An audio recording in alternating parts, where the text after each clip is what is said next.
आपने private equity का नाम तो सुना ही होगा। ये फाइनेंस की दुनिया की एक ऐसी अनदेखी ताकत है जो पर्दे के पीछे से सब कुछ चलाती है। ये तय करती है कि आपका पसंदीदा होटल कौन चलाएगा या जिस ऐप पर आप घंटों बिताते हैं वो कैसे काम करेगा। तो आज हम इसी पहेली को सुलझाने वाले हैं और देखेंगे कि ये चीज असल में है क्या। अच्छा, एक सवाल, हिल्टन होटल्स, लेगोलैंड और टिकटॉक, इन तीनों में क्या कॉमन हो सकता है? सुनने में तो बिल्कुल अलग अलग लगते हैं, है ना? एक लग्जरी होटल चेन, दूसरा बच्चों का थीम पार्क और तीसरा, खैर टिकटॉक को तो सब जानते ही हैं। लेकिन इनके बीच एक बहुत गहरा कनेक्शन है और वो कनेक्शन है प्राइवेट इक्विटी। जी हाँ, इन सभी कंपनियों को प्राइवेट इक्विटी फर्म्स ने खरीदा, इनका पूरा हुलिया बदला और फिर इन्हें एक ग्लोबल पावर हाउस की तरह दुनिया के सामने पेश कर दिया। इससे अंदाजा लगता है कि ये अनदेखी ताकत हमारी जिंदगी में कितनी गहराई तक मौजूद है। तो सवाल ये है कि ये सब होता कैसे है? क्या इनके पास कोई जादू की छड़ी है? सच कहूं तो इसके पीछे कोई रॉकेट साइंस नहीं, बल्कि एक बहुत ही सीधी साधी 4 स्टेप की प्लेबुक है। एक ऐसा फॉर्मूला जिसे ये फर्म्स लगभग हर डील में इस्तेमाल करती हैं। तो ये फॉर्मूला है क्या? असल में बहुत ही सीधा सा है। स्टेप 1, बड़े बड़े इन्वेस्टर्स से पैसा उठाओ। स्टेप 2, उस पैसे से कोई अच्छी सी कंपनी खरीद लो। स्टेप 3, उस कंपनी को अंदर बाहर से ऐसा चमकाओ कि वो पहले से ज्यादा प्रॉफिटेबल बन जाए। और सबसे जरूरी स्टेप 4, कुछ साल बाद उसे तगड़े मुनाफे पर बेच दो। सिंपल। लेकिन रुकिए, हर डील एक जैसी नहीं होती। प्राइवेट इक्विटी की दुनिया में अलग अलग सिचुएशन के लिए अलग अलग रणनीतियां होती हैं। इनमें से कुछ मेन है लेवरेज, ग्रोथ और वेंचर। चलिए जरा इनको करीब से देखते हैं। सबसे पहले आता है लेवरेज्ड बायआउट यानी LBO। ये प्राइवेट इक्विटी का सबसे क्लासिक और सबसे खतरनाक मूव है। इसका सीधा मतलब है किसी कंपनी को खरीदने के लिए ढेर सारा कर्ज लेना। और सबसे मजेदार बात, इस कर्ज की गारंटी के लिए उसी कंपनी की संपत्ति को गिरवी रख दिया जाता है जिसे खरीदा जा रहा है। मतलब रिस्क भी कंपनी का और फायदा, खैर आप समझ ही गए। LBO एक दोधारी तलवार है। इसके नतीजे या तो शानदार हो सकते हैं या फिर एकदम विनाशकारी।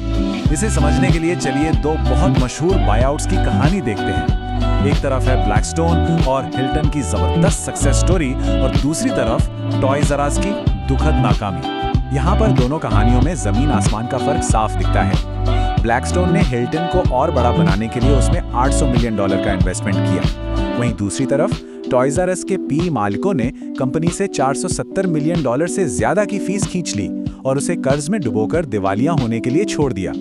और हिल्टन डील का नतीजा, ब्लैकस्टोन ने करीब $14 अरब का प्रॉफिट कमाया। ये दिखाता है कि जब LBO सही पड़ता है तो वो कितना बड़ा जैकपॉट हो सकता है। LBOs तो हो गई एक बात, पर तब क्या जब कोई कंपनी पहले से ही रॉकेट की तरह उड़ रही हो? यहीं पर काम आती है दूसरी स्ट्रैटेजी, ग्रोथ इक्विटी। ये उन तेज रफ्तार कंपनियों में पैसा लगाने जैसा है जिन्हें बस थोड़ा सा और फ्यूल चाहिए ताकि वो सीधा चांद पर लैंड कर सके। इसका सबसे बड़ा और सबसे ताजा उदाहरण है टिकटॉक।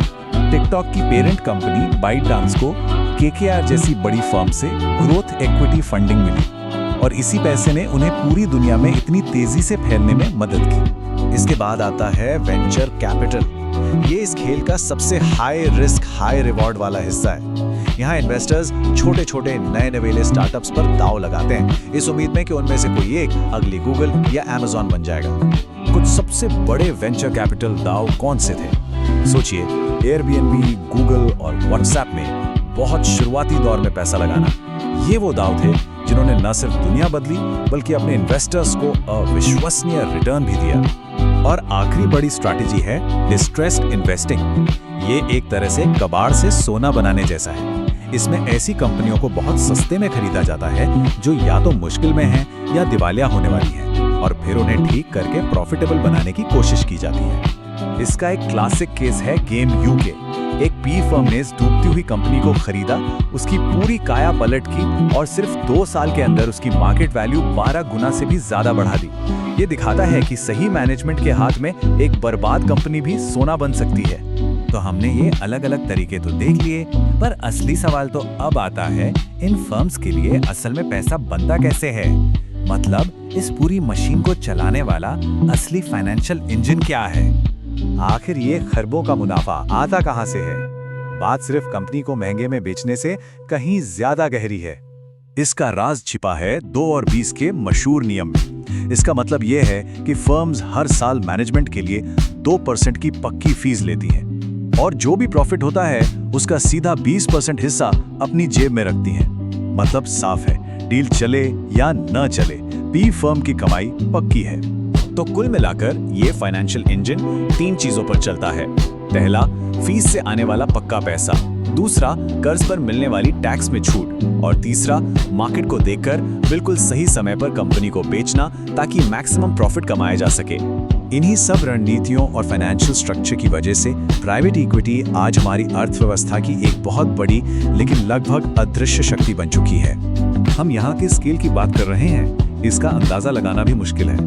खरबों डॉलर, जी हाँ, आज प्राइवेट इक्विटी फर्म्स खरबों डॉलर की संपत्ति को मैनेज करती हैं। ये रकम कई देशों की कुल जीडीपी से भी ज्यादा है। ब्लैकस्टोन, KKR और अपोलो जैसी बड़ी फर्म्स अब अर्थव्यवस्था के लगभग हर कोने में मौजूद हैं। टेक्नोलॉजी से लेकर हेल्थ केयर तक और रियल एस्टेट से लेकर रिटेल तक शायद ही कोई सेक्टर होगा जहां इनका सीधा या टेढ़ा प्रभाव ना हो। तो जैसे जैसे ये अनदेखी ताकत हमारी इकोनॉमी को नया रूप दे रही है, ये अपने पीछे एक बहुत बड़ा सवाल छोड़ जाती है। इस पूरे खेल में असली इनाम कौन घर ले जाता है और इसका असली जोखिम कौन उठाता है?